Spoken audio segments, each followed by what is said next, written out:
An Andover High School student raises more than $220,000 in support of the American Heart Association. Tonight, Rachel Hallam spoke with Lad O'Borney about his efforts to raise awareness for heart health and the motive behind it.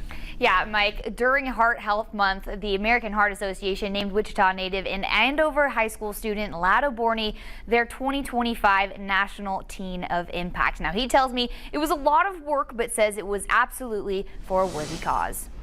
It is about the competition, but it's also about helping the community. Through 9 weeks of fundraising for the American Heart Association, Lad O'Borney broke a record, raising more than $220,000. Every time I think of a dollar, I think of, okay, that's another person that can be impacted, another person that can be saved. And that just fueled more motivation for more success. And was crucial in putting blood pressure kits in local libraries. A lot of people who may not have access to medical care or they may not have health insurance, they can then go in and see if they're at risk for certain heart or blood pressure related issues. And in early May was named the association's National Teen of Impact of 2025. O'Borney says he was inspired by his family's experience, specifically his grandfather, who underwent a life-saving triple bypass surgery. That's really where it stems from, this family experience and not wanting people to go through the same kind of heartache and issues. And while he is grateful to receive the award, he's ecstatic to see the community come together to raise money for such an important cause.